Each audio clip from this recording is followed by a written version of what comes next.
Yeah, good morning, everybody, and welcome to this Move to Australia video and webinar. That video is definitely a tourist video. It's not what everyday life is like in Australia, but you can get a really good idea of the lifestyle and the beaches and the mountains and the scenery and the amazing lifestyle that Australia offers. And so, wherever you are in the world, we hope that this webinar for the next 40 minutes gives you an entree into how to move to Australia, gives you tools, gives you the knowledge, and hopefully allows you to take the next step on your move down under. My name is Scott Mathieson. We've been helping people move to Australia now for over 20 years. We love helping people from all around the world migrate. It's a massive industry, but it's got a lot of fishhooks and a lot of dimensions to it.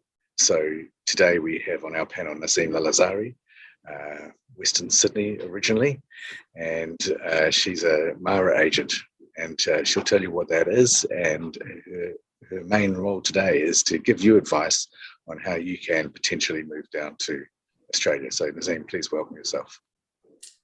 Thanks, Scott. Hi, everyone. My name's Nazim Lalazari. I'm a registered migration agent. That's what this little bit of paper behind me shows.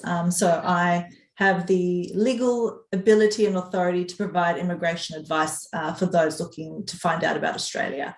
So I was born in the States, but I grew up in the western suburbs of Sydney, and I've been with Working In for 11 years. So over that time, I've helped literally thousands of people make the move down under. I was speaking to somebody this morning that I saw in one of our old expos back in the UK 6 years ago. So we've done this a few times, and I'm really excited to be able to tell people about what that process looks like now and how we can help you make the move to beautiful Australia. Thank you, Nazim. So look, we've only got 40 minutes. We don't want to make this too complex. Nazim will talk a little bit about the visa options. What are the ways that we can actually move to Australia? That's really important. And then the sort of the timelines and a little bit of the cost, and then really the next steps. For you as an individual, you're very unique.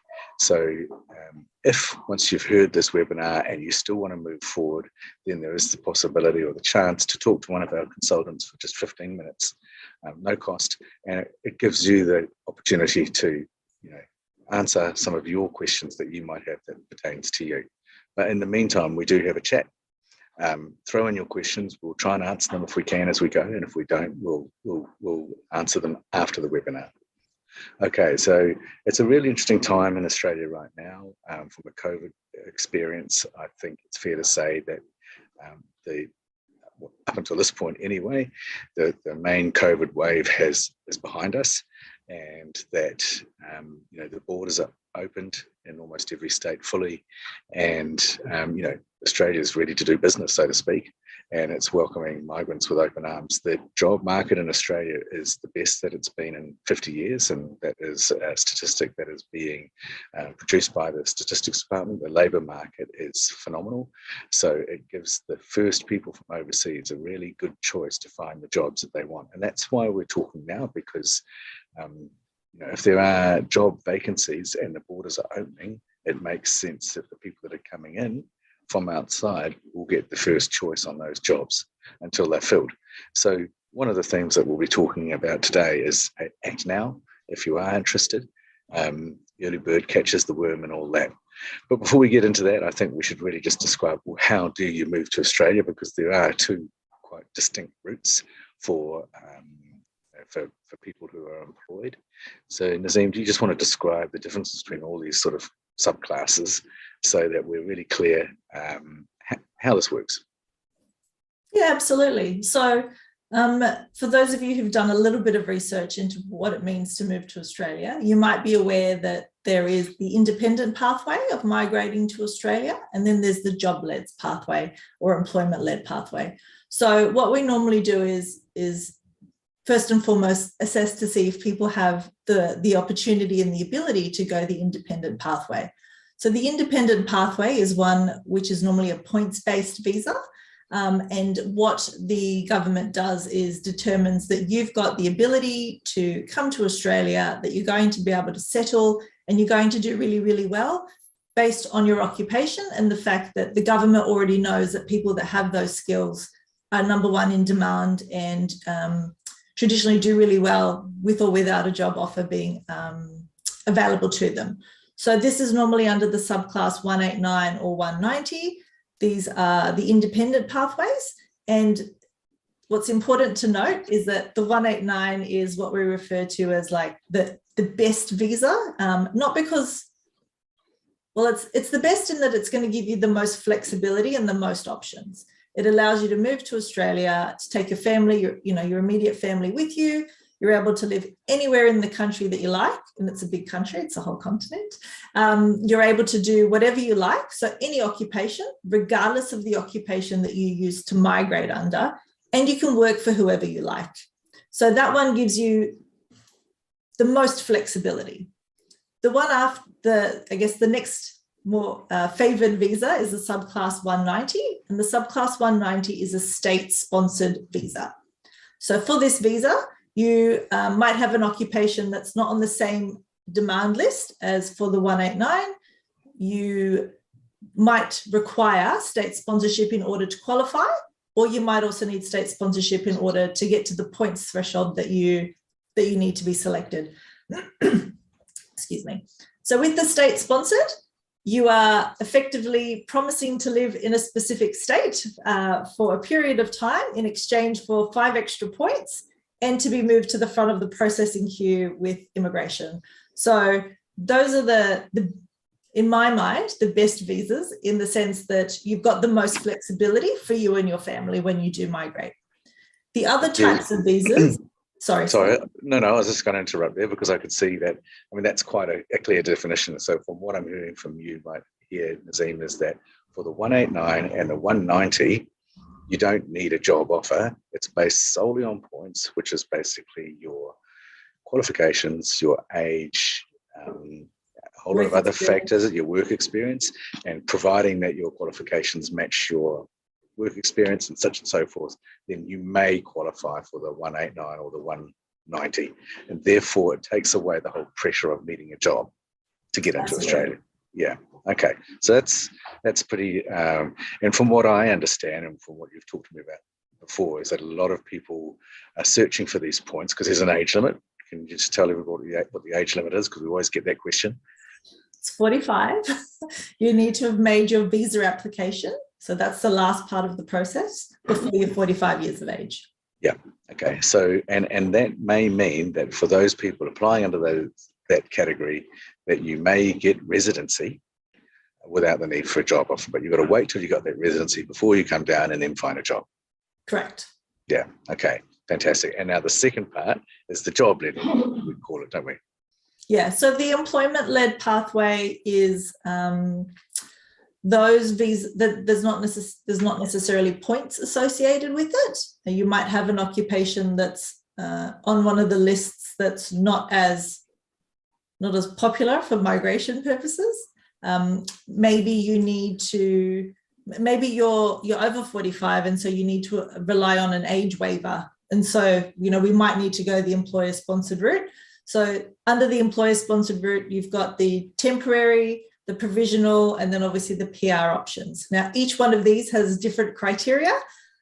And what we do when we, assess someone's options is that we're looking at all the different visa subclasses, how you might meet those criteria and whether that's a pathway for you.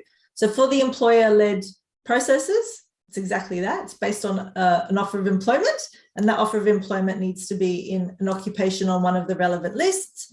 And you also need to be able to meet the criteria for that occupation as well. So for example, if you're a nurse, you need to have registration because no one's going to allow you into the hospitals to help people if you don't have the registration, because that's obviously a mandatory requirement. So you might get the job offer, but to get the visa, you're going to also need registration. So depending on your occupation, there might be some additional criteria that you need to meet. So that's different from the independent pathways, where, for example, that same nurse who's not going the employer-led route only needs to get something called a skills assessment to prove that they can call themselves a nurse, but they don't necessarily need registration. So the difference is that with the employer-led, you're going to do something very specific. It's in line with your existing experience, qualifications, and what you do. And so you come to Australia with those conditions that you're going to work as a nurse for a hospital in Wagga, for example. Okay, fantastic. Now, someone's asked, how does the 189, 190 work if I'm 55? Well, that's over the age limit, isn't there? But it doesn't necessarily rule them out, does it? You just mentioned that before. It rules them out for the 189, 190, but it doesn't rule them out for other subclasses. So we have to look to see what's your occupation. Is it, can we rely on the Dharma lists? Is there an age waiver available for your specific occupation? Do we go the employer-sponsored route and find a way that you can meet the, a way around the age a different way? So unfortunately for the 189, 190, that's ruled out, but that doesn't mean that the other visa pathways, which can lead to PR, are ruled out as well. We just have to check. Yeah, and I think that's a point that we want to make, because people often hear, the age limit for Australia is 45, I'm out. You're not necessarily out, but it's just another route. It can take longer. It will require some of the things that you've talked about skills assessment and needing a job offer. And the path's a bit longer, but it's not necessarily closed. Correct. So Nazim, I've got this. I've got a slide here that maybe you could go through, which sort of runs through the. If everyone can see that, that runs through the different skilled migration bands. Can you see that? Yeah. Fantastic. So do you want to just run through that for everybody? Yeah, sure. So the first one is that subclass 189 that I referred to. It's an independent pathway. It's points-based. You need to have an occupation on a specific skills list, which is called the MLTSSL. So that's the medium long-term skills shortage list. So that list is probably the smallest. And obviously, as you go down the list of subclasses that we've listed there, the number of occupations eligible increases. The second one is the subclass 190. That's a state-sponsored route. So you might have an occupation on the MLTSSL or the short-term skilled occupation list. If you are on that short-term list and you're going the subclass 190, that's the visa you can apply for. You can't apply for the 189. Now, state-sponsored means that your occupation needs to be in demand in a specific state. So your occupation needs to be on their state list, and then you need that state to support your application for PR. If you do go down that state route and you actually get a visa for, let's say, South Australia, but ultimately you want to live in WA, how long are you bound for? Officially, you're supposed to be committed to that state for a couple of years. The policing of that is not currently very good by the Australian authorities. It tends to catch people if they've got that approval from South Australia and they fly straight into WA and never leave when they go to apply for citizenship. So do it right. You want to do it right. you should, we should be encouraging people to do the right thing. We know that sometimes people don't, but your intention, you got that visa because you promised or you committed to living in that state. So there is an expectation that you will do that. But I think this is a point that we also want to make, don't we, Nazim, is that sometimes your pathway might not look straightforward. And I can see from some of the comments that are being made, everyone's got their own unique situation. If you do or are able to come through on the 189, you might actually end up in not exactly the destination that you originally thought that you would, but there is a pathway. There is a way that you can get there. It just might take longer. And migration does take a long time, let's face it. Look, I think that's really important for everyone to keep in mind. And, although we might want to be somewhere sooner, the fact that there is these other pathways to allow you to get to that end goal shouldn't be discounted, and we should be, I guess, excited and happy that they're even available. In a couple of years in the span of our lifetime isn't much. I think everyone can appreciate the last couple of years, although it has felt long, has actually also gone really quickly. So during that time, you might have met your commitment to that state. So it's already finished and you can move to wherever you want to. Yeah. Sorry. So if you just keep on going through that list, that would be awesome. So the next one is the employer-sponsored regional visa. So with the employer-sponsored, and even the next one, the 491, so the employer-sponsored is that you've found an employer in a regional area to support your application. And after 3 years, you'll be able to apply for the PR portion of your visa. And that's the same with the 491. But with the 491, it's not an employer in a regional area, it's a regional state. It's a state that has a regional component for your occupation that's sponsoring you. So those are provisional. And the reason why they're provisional is that they want you to go, stay, work, live, settle in those areas, because then they know you're more likely to stay. But again, they lead to PR. So for a lot of our clients who maybe are a little bit older and don't necessarily have enough points that they can make up any other way, the skilled regional is always really, really good because you get 15 extra points. So that's a significant amount of points to be gaining in order to commit to a part of Australia that really needs your skills. Now, the last thing I've noted there is that eligible partners and dependent children can also be included in your applications. So I had a question, do I need to apply for my visa? And everybody else also has to meet the criteria in their own right. No, we've got a principal applicant and all the dependent family members are linked to your visa. Obviously, each person needs to meet different requirements, but you basically make one application as a family unit. Okay, so look, so we've covered off the 189, the 190, which is essentially the visa that you can get without a job offer. And then the other sort of pathway is the 480. So let's talk about the job market for a little bit. The Australian job market is on fire at the moment. And as I mentioned at the beginning of the sort of the webinar, a really interesting dynamic has happened over the last couple of years simply because of COVID. The borders have been shut. Australia has always relied on migration. Even before, or, in March, when was it, March 20, when COVID-19 first arrived, then literally hundreds of thousands of people who were on temporary visas in Australia left. They went home. They went back to the UK, back to Ireland, back to their country of origin. And that's why Australia has got this massive shortage, especially in hospitality and construction and these sorts of areas, or nursing or healthcare, because people just went home. And then the borders were shut, and so no one was coming in for 2 years. And of course, Australia's got a target of well over 100,000 people per year to come into the country. And if those people haven't come in and filled those jobs, then what's happened is the job market has just become empty, really, of candidates. Employers are putting up jobs that would normally get 30, 40 applications, and they're not getting any applications. So from a 482 perspective, it's a really, really good time to start your process. It is not a short process. There are multiple steps, and Nazim, maybe you can just run through those steps for us. Yeah, absolutely.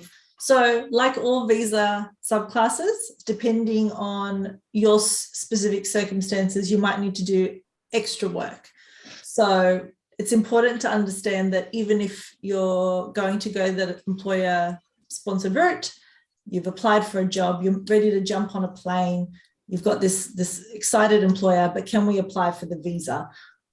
Is your occupation one that needs occupational registration before we can do that? If so, we need to get that sorted first. If you're the holder of a specific passport and your occupation is one of a number of trades occupations, do you need a skills assessment to be finalized before you can accept that job offer and get that visa approved?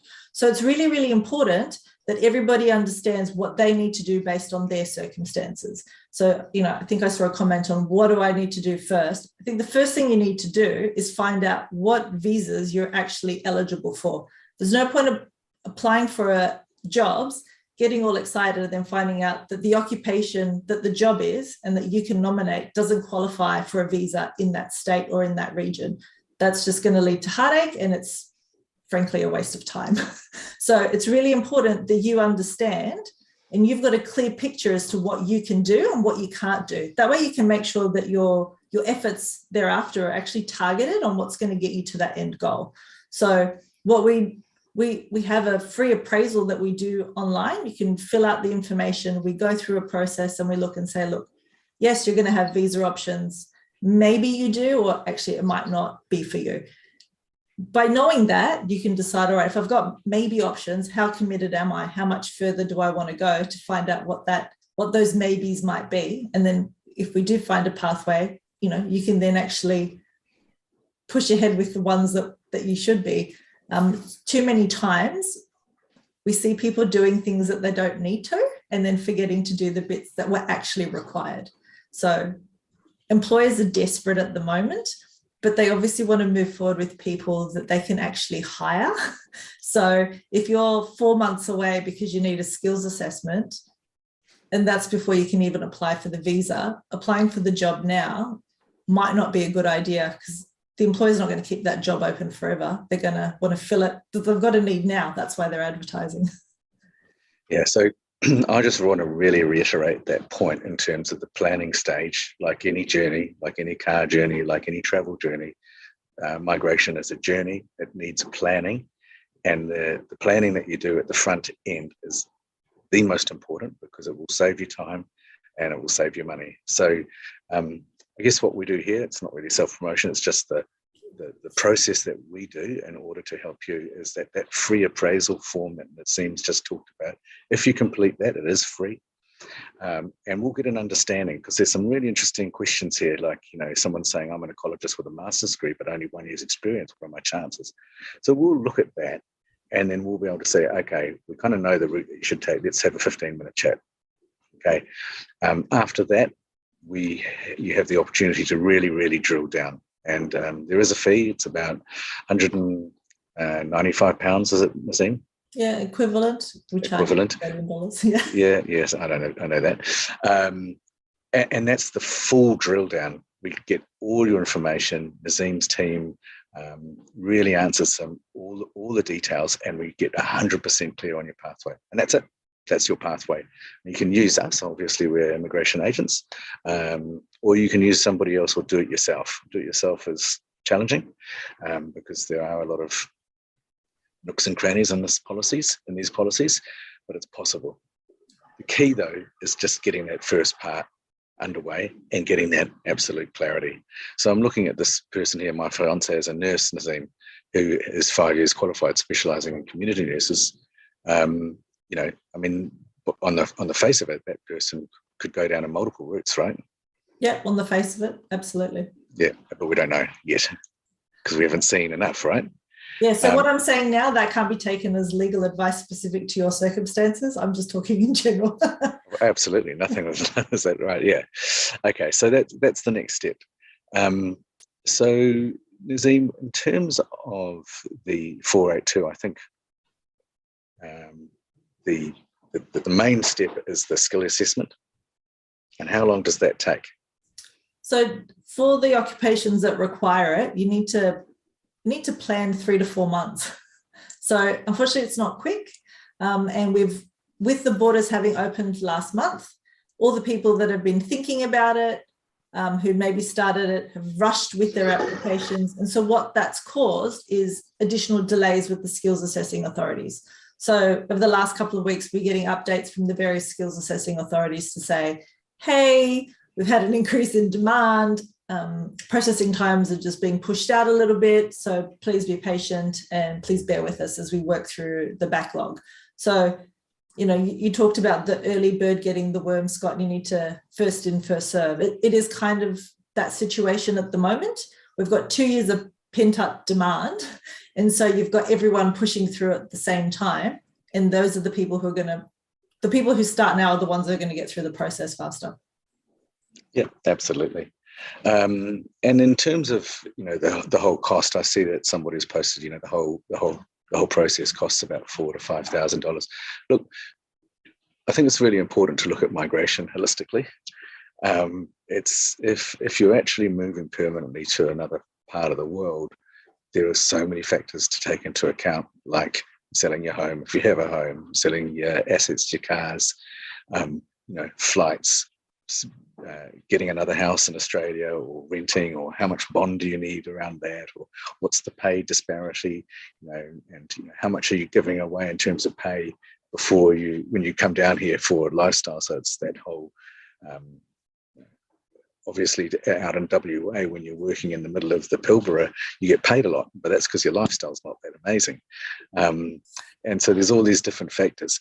Well, all I'm saying is migration is expensive. It does cost a lot. It takes up a lot of time. It takes a lot of money. The immigration part of it is a really, really important part, but it's a small part of your overall cost. Do you have anything else to add to that, Nazim? Because you've helped so many people around this. I think I saw someone commented that it costs like 4,000 or 5,000. I hope they mean pounds and not dollars, because that wouldn't even cover the last stage, which is the application fees to the Australian government. So there is, depending on the visa subclass that you proceed under, you've got different costs along the way. They vary. It'll depend on your occupation. It'll depend on the subclass that you're going under, and if you need to do additional things. Do you also need registration for whatever reason? How many family members do you have? So we do the appraisal. If people have got the opportunity that looks like that we think that we can help them with a pathway, we undertake something called a full eligibility assessment. It's called your visa path, where we go through all of those subclasses in detail to find out what you and your family can do. So the question was, is it £195 per person? No, that's £195 for the whole family unit. So we would need to know not just what you do, all of your experience and your qualifications, but the same for your partner as well. Because sometimes people think that they should be the principal applicant, and then we find out that there's an easier and better pathway through their partner. And so we need all of that information up front so we can assess you as a family unit to work out what those options are. And then depending on those options, we'll tell you all the costs that you need to consider. And then once you know all of that, you can decide, do you still want to migrate? Is this for you? Can you afford to? Is it something that you want to start now? Do you need to save for it? But it gives you the answers to actually make some realistic plans and to decide how, basically where to from here, and how soon do you want to get to Australia? Thanks, Nazim. I just did a quick look on my converter. So 299 Australian dollars is actually 167 British pounds. So it's not 195 Katie. And as Nazim said, it's for everybody. So it's very holistic, and that's important. So just to make sure that everybody's clear on this, the first appraisal is free, because if you don't have a chance, we're not going to ask you to do anything more. We're just going to say, look, it doesn't look right for you right at this moment in time. But if you do have a chance on the face of it, then we'll have this consultation. We'll talk a little bit more. We'll understand your situation. And from there, if you wish, then yes, you can do the $299 full your visa path detailed report. It's like a 10 or 12 page report. It's extremely detailed, and that's your roadmap. That's it. You've got it. And from there, you can choose which path you like.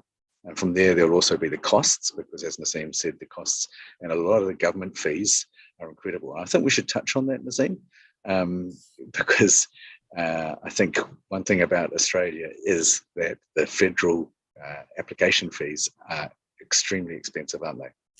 Look, they are. A few years ago, the Australian government realised, oh, look, we've got really high demand. Everybody wants to come to Australia. It costs us a lot of money to assess people and go through the process. We're going to start to charge a fee per family member that's included in the application. So if we're looking at the 189, 190, you've got the principal applicant, which is like 4,115 Aussie dollars. You've got the partner, that's about half that. If you've got any children over 18 that are migrating with you, they're the same price as your partner, like $2,100. And then each child under 18 is like another just under $1,100. So for a family, you could be looking at £5,000 just in application fees. And it's important that if you're going to be spending that kind of money down the line, that everything that you're doing leading up to it was the right thing. And when it comes time to actually apply for that visa, that everything's been done properly. Because should the application not be successful, you can't get a refund on those fees. So over the years, we've had people come say, oh, I did my own application and it was declined. And so, sometimes we'll look through and say, well, I can see why it was declined. You didn't qualify. you've overclaimed points, or, you've made these mistakes here. So they'll say, can I get that money back? And I'll say, unfortunately, no, that was a very expensive donation to the Australian government. So it's really important to get the right advice and make sure that you're doing the things that you need to, so that you're not making expensive donations to the Australian government. Nazeem, not tax deductible. Thank you. And then, migration. I've just put up a slide, which is your family and your experience. And for everybody who's watching, that baby in the middle of the photo is actually Nazeem. And so from your family's perspective, from your own personal perspective, what has migrating to Australia been like for you? And what are the opportunities that has created? And, what's your story? So this is a great photo, because this is the day that we arrived in Sydney from Chicago. So my dad had a job offer with IBM back in the day, one of the few people in the 70s who had a master's in computer science. So Australia's always wanted skilled migrants, and they've had different variations of that policy that's been available over time. So that move from the US to Australia has meant that, I grew up in a safe environment, the weather was great. I've had all sorts of, educational and work opportunities. It's meant that I've been able to travel the world, because I've got one of the best passports in the world to allow me to do that. So Australia's home, and that the opportunity to call myself Australian wouldn't have happened if my parents hadn't chosen to migrate to Australia when I was a baby. So I think it's great. Fortunate. So, it's a great story, but it's a story that's replicated, hundreds of thousands of times. This is a country that's sort of grown up on migration, and I think somebody said, it might have been Adam in the chat, if you do it, guys, it's amazing, and it is an absolutely unique time post-COVID now, and the opportunities are just brimming, and the job opportunities are phenomenal. And look, in all our times in dealing with immigration, we've seen windows open and windows close. And we always talk about that. In New Zealand and Australia right now, the immigration windows are open for the right people. But as the numbers come in and the demand for skilled workers decreases, then what you will absolutely see is a tightening of immigration policy. And we see it all the time. And it might be that suddenly the 189, the points go up. We've seen it already, haven't we, Nazeem? We've seen examples of that. Yeah, so the minimum to go into the pool for selection is currently 65 points, but because of this pent-up demand that we're seeing at the moment, people are doing the things that they might not have traditionally done to get the more points, because they're more desperate to get to Australia. And so what's happening is that it's pushing up the points, because everyone's ranked based on their points, and so the Australian government keeps taking from the top. So because of that, we're seeing a shift towards those with more points being selected sooner, or if they're an occupation that's in higher demand. So I think it's important to understand that migration to Australia is competitive. Australia wants the best. And so you need to put yourself in the best possible situation to be selected, over everybody else that's wanting to do the same thing. Fantastic. So a little bit about us. We have quite a sizable team.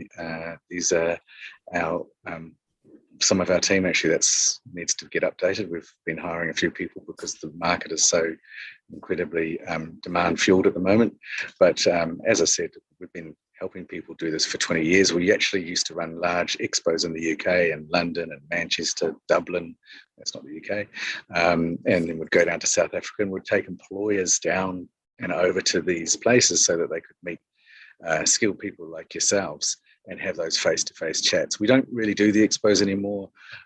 We find online the best way to go, and also the sort of bespoke service is what it's about. But we do come from a history of employment and working. So a big part of this whole journey will be the employment side of it. It's probably not appropriate now to start applying for jobs. It's too early, because if you haven't started your process, employers don't really want to hear from you. They want people who are job ready. But we have a network of recruitment agencies, people who understand who you are, We have our own people on the ground here. So we have a big network. We didn't really want to talk about employment today, but we are working in. So we can help you there. And I think that's quite an advantage in this whole immigration process, because ultimately, somewhere along the line in this journey, you'll either need a job for your visa or you'll want a job once you've got your 190, 189. Zim, you're tapping away there. I can see that you're answering some questions. Look, it's 9. It's got 2 minutes to go. I'm looking at my clock. So just a quick wrap up from you, Nazim, on next steps for everybody. I didn't actually get to answer the questions. I was trying to type really quietly because I'm conscious that I bang heavily. I guess the main thing that I would be telling everyone is, if you are actually keen on finding out, do the free appraisal and just take it from there. Someone asked a question about age. Yes, you do lose points as you get older, but you still get them up until you're 45 years of age. You know, yes, it might be easier for you if you're single in terms of costs, but there's all that other stuff that needs to be considered as well to then look and determine what the best way forward for you will be, given your specific circumstances. And I think that's really important, is that it's very, very unique to each person. And your circumstances, and just because your friend might have done something, you're not your friend, their circumstances are different. So yeah, if you're keen, fill out that appraisal form, and that's the first place to start. Very good point. Yeah. Okay, well, we're going to wrap it up now. It's 39 minutes past. So I just want to say thank you to everybody for joining us today. We really appreciate you taking 40 minutes out of your evening or your afternoon to listen to this, but it's a really brave move. We obviously love helping people, so and we really encourage people to change their life, mix it up, take the brave step, and we often say, look, just take your first step. Just taking the first step, it's a whole series of little steps. Just take your first step and see what happens, and you might be surprised, and you might find that your life changes. So good morning or good evening or good afternoon to you all, and we hope to work with you again in the future. See you later. Bye-bye.